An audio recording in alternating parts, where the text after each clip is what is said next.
Hello student, welcome to my YouTube channel net set home science. आज के इस video में हम खाद्य परिरक्षण इस टॉपिक को पढ़ेंगे। उसमें खाद्य परिरक्षण की परिभाषा, खाद्य परिरक्षण के मुख्य सिद्धांत, खाद्य पदार्थों को नष्ट होने के मुख्य कारण, खाद्य परिरक्षण की विधियाँ, खाद्य परिरक्षण का महत्व, ये सब पूरे डिटेल में पढ़ेंगे। इससे पहले की वीडियो में हमने न्यूट्रिएंट्स के बारे में पूरी डिटेल में पढ़ा था। वह वीडियो एग्ज़ाम के पॉइंट ऑफ व्यू से बहुत ही यूज़फुल और महत्वपूर्ण हुआ है। उस वीडियो की लिंक डिस्क्रिप्शन में दे रखी है, आप वहां जाकर क्लिक करके देख सकते हैं। तो चलो स्टूडेंट, शुरू करते हैं आज का ये वीडियो। खाद्य परिरक्षण यानी कि खाद्य संरक्षण। खाद्य परिरक्षण को खाद्य संरक्षण भी कहा जाता है। तो चलो देखते हैं खाद्य परिरक्षण। खाद्य पदार्थों को लंबे समय तक सुरक्षित रूप से संग्रह करके रखना, भोजन को सड़ने, खराब होने से बचाने हेतु किए जाने वाली सभी क्रियाएं भोजन परिरक्षण के नाम से जानी जाती है। यानी कि खाद्य संरक्षण क्या है, खाद्य परिरक्षण क्या है?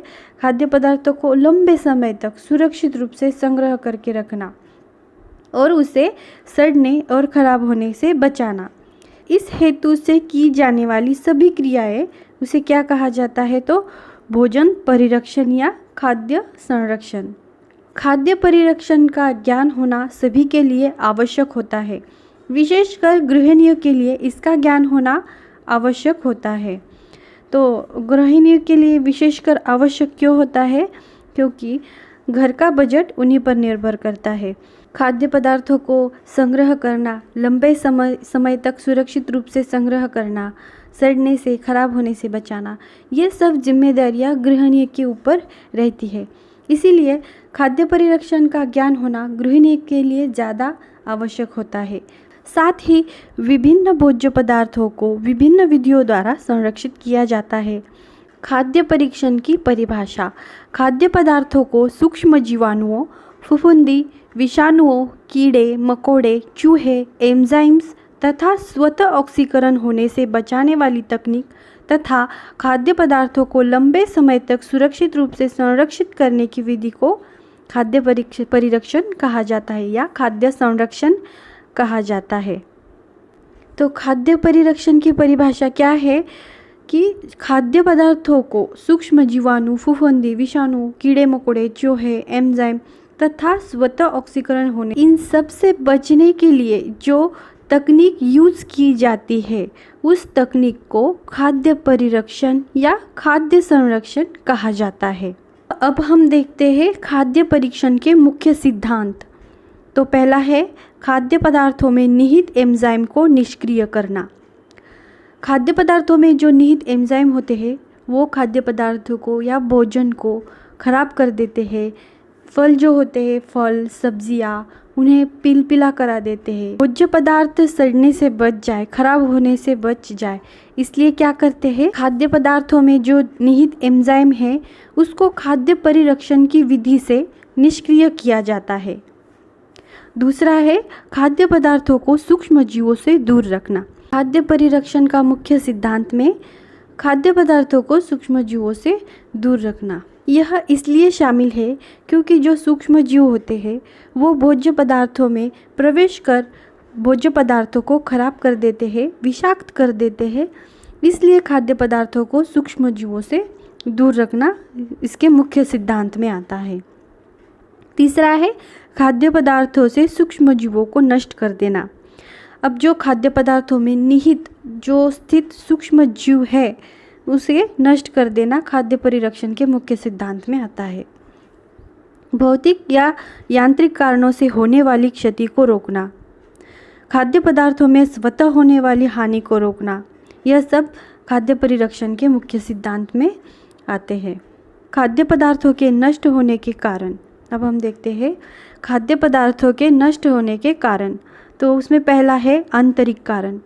पदार्थ में अनेक ऐसे एंजाइम होते हैं जो सब्जियों को तथा फलों को पिलपिला कर देते हैं, उसमें दुर्गंध पैदा कर देते हैं। इस आंतरिक परिवर्तन के कारण खाद्य पदार्थ खाने योग्य नहीं रह जाते हैं। तो ये खाद्य पदार्थ में जो एंजाइम होते हैं ये सब्जियों को तथा फलों को पिलपिला कर देते हैं, उसमें दुर्गंध पैदा कर देते हैं। इसे आंतरिक परिवर्तन कहते हैं। और इस कारण क्या होता है कि जो खाद्य पदार्थ है वो खाने के योग्य नहीं रहता है। ये खाद्य पदार्थों को नष्ट करने का आंतरिक कारण है। अब है दूसरा बाह्य कारण। वायुमंडल के समस्त वातावरण में विभिन्न प्रकार के सूक्ष्म जीव तथा जीवाणु उपस्थित रहते हैं, जो खाद्य पदार्थ में पहुंचकर उसे दूषित कर देते हैं। यानी कि जो वातावरण में अनेक विभिन्न प्रकार के सूक्ष्म जीव तथा जीवाणु रहते हैं, वो क्या करते हैं, खाद्य पदार्थ में पहुंच जाते हैं और खाद्य पदार्थ को दूषित कर देते हैं, खाद्य पदार्थ को नष्ट कर देते हैं और वो खाद्य पदार्थ खाने लायक नहीं रहता है। तो ऐसे सूक्ष्म जीव कौन से हैं, हम निम्नलिखित देखते हैं। तो उसमें पहला है फफूंदी। फफूंदी पतली तार की तरह सूक्ष्म जीवाणु होते हैं जो नमी तथा अंधकार में पनपते हैं। ये फफूंदी जो जीवाणु है ये पतले तार की तरह होते हैं और अंधकार में ज़्यादा पनपते हैं और जहाँ उनको नमी ज़्यादा मिले वहाँ वो तेज़ी से फैलते हैं। ये खाद्य पदार्थ पर रुई के समान छा जाते हैं। अधिक बढ़ने पर यह हरे नीले रंग के दिखाई देने लगते हैं और पनीर, जैम, जेली, अचार, मुरब्बा, डबल रोटी आदि पर जाल के समान छा जाते हैं। हम देखते हैं कभी कभी कोई खाद्य पदार्थ या रोटी 2-3 दिन तक ढककर रख दी जाती है, तो क्या होता है, उसमें हरे काले रंग की रुई की समान ऊपर छा जाता है कुछ, उसे फफूंदी कहते हैं। नमी और अंधकार के कारण वह ज़्यादा बढ़ने लगते हैं, ज़्यादा तेज़ी से बढ़ते हैं नमी में और अंधकार में। बहुत दिनों से रखा हुआ अचार, मुरब्बा, जैम, जेली, इसमें भी वो कभी कभी दिखाई देते हैं हरे नीले रंग के, यानी कि ये सब फफूंदी नामक सूक्ष्म जीव के कारण होता है। दूसरा है बैक्टीरिया। जीवाणु साधारणतया 50 से 120 ताप पर और आर्द्रता में अधिक पनपते हैं। ये जो बैक्टीरिया है, ये जीवाणु 50 से 120 ताप पर और आर्द्रता में बहुत ज़्यादा अधिक पनपते हैं तथा 3-4 घंटों में ही भोजन को विषाक्त कर देते हैं। ये जो बैक्टीरिया होते हैं ये 3-4 घंटों में भोजन को विषाक्त कर देते हैं। बैक्टीरिया नाइट्रोजन युक्त पदार्थ में प्रवेश करते हैं तथा जब उन्हें भोजन में नमी, ताप, ऑक्सीजन आदि उचित मात्रा में मिलते हैं तो यह कम समय में ही लाखों संख्या में पैदा हो जाते हैं। ये जो बैक्टीरिया है ये नाइट्रोजन युक्त पदार्थ में प्रवेश करते हैं। उन्हें नमी, ताप, ऑक्सीजन उचित मात्रा में अगर मिल जाए तो ये क्या करते हैं, कम समय में ही लाखों की संख्या में पैदा हो जाते हैं। दूध का खट्टा होना और फट जाना, मांस मछली में दुर्गंध होना, सील बंद डिब्बों में गैस का उत्पन्न होना आदि इन्हीं कारणों से होता है। भोजन में दुर्गंध होना तथा स्वाद खराब होना आदि के लिए बैक्टीरिया ही दोषी होते हैं। ये जो दूध फटता है, खट्टा होता है, मांस मछली में दुर्गंध आती है, सील बंद डिब्बे में गैस उत्पन्न होती है, यह सब बैक्टीरिया के कारण ही होता है। इसके लिए बैक्टीरिया ही दोषी होते हैं। यह जीवाणु अंधकार या सीलन एवं गंदगी में अधिक पनपते हैं, किंतु उच्च उष्णता, शुद्ध वायु तथा धूप में मर जाते हैं। तो इससे बचाव करने के लिए क्या क्या चाहिए, उच्च उष्णता, शुद्ध वायु तथा धूप। इसमें क्या हो जाते हैं, ये मर जाते हैं, यहाँ टिक नहीं पाते हैं। इसलिए हम खाना रखते समय अच्छे से रखते हैं, खुले में रखते हैं, अच्छे शुद्ध वातावरण में रखते हैं, क्योंकि बैक्टीरिया का प्रादुर्भाव ना हो पाए। खाद्य परीक्षण की विधियाँ, तो हम देखते हैं अब खाद्य परीक्षण की क्या क्या विधियाँ है। तो पहली है खमीरीकरण। खमीरीकरण की क्रिया बार्ली यानी कि जो जौ होते हैं, जौ को बियर के रूप में परिवर्तित कर उसे संरक्षित करती है। अब ये जो खमीरीकरण की क्रिया है ये बार्ली को बियर के रूप में परिवर्तित करके उसे संरक्षित करती है।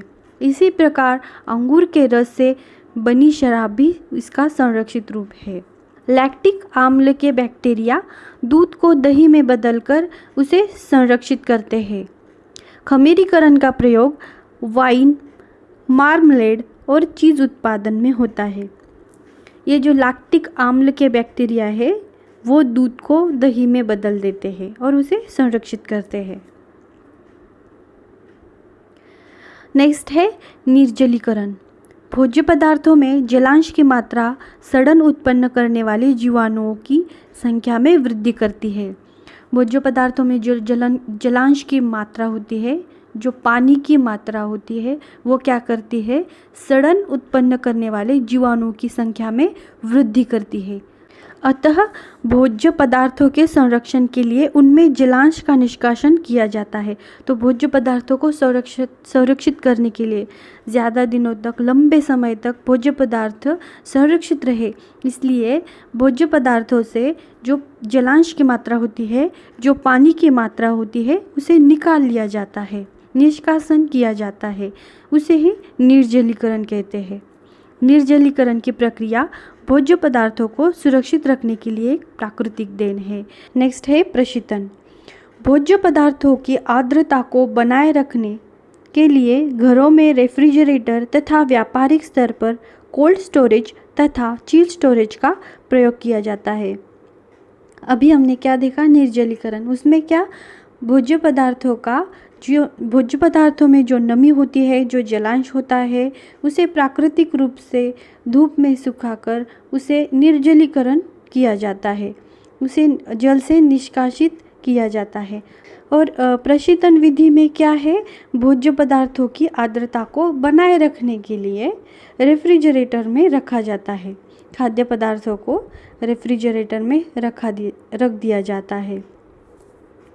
दूध, अंडा, मांस, फल, सब्जी आदि कम ताप के कारण जम जाते हैं, जिसमें उनमें निहित सड़ने वाले जीवाणु की क्रिया शून्य हो जाती है। जीवाणु की वृद्धि 40 फ़ारेनहाइट के नीचे रुक जाती है। विभिन्न भोज्य पदार्थों को विभिन्न तत्वों पर संरक्षित किया जाता है। तो ये जो जीवाणु होते हैं, जो सड़न पैदा करते हैं, भोज्य पदार्थों को खराब करते हैं, इनकी वृद्धि 40 फ़ारेनहाइट के नीचे रुक जाती है। इसलिए रेफ्रिजरेटर में खाद्य पदार्थों को संरक्षित किया जाता है, जहाँ पर क्या होता है कि जीवाणुओं की क्रिया शून्य हो जाती है। नेक्स्ट है डिब्बों में संरक्षण। फलों का संरक्षण 2 प्रकार के डिब्बों में किया जाता है, वार्निश वाला डिब्बा और सादा डिब्बा। खाद्य पदार्थों को संरक्षण करने के लिए 2 प्रकार के डिब्बों का प्रयोग किया जाता है। तो उसमें पहला होता है जो वार्निश किया हुआ डब्बा होता है, और दूसरा जो डिब्बा होता है वो सादा होता है। जो वार्निश किया वाला डब्बा होता है उसमें धातु की भीतरी सतह पर सुनहरी धातु की वार्निश लगी होती है, वार्निश वाला डिब्बा कहलाता है। ऐसे डिब्बों में सभी प्रकार के फल सुरक्षित रहते हैं। और जो दूसरे सादे डब्बे होते हैं उसमें हरे या पीले फलों जैसे खुबानी, सेब आदि के लिए होता है।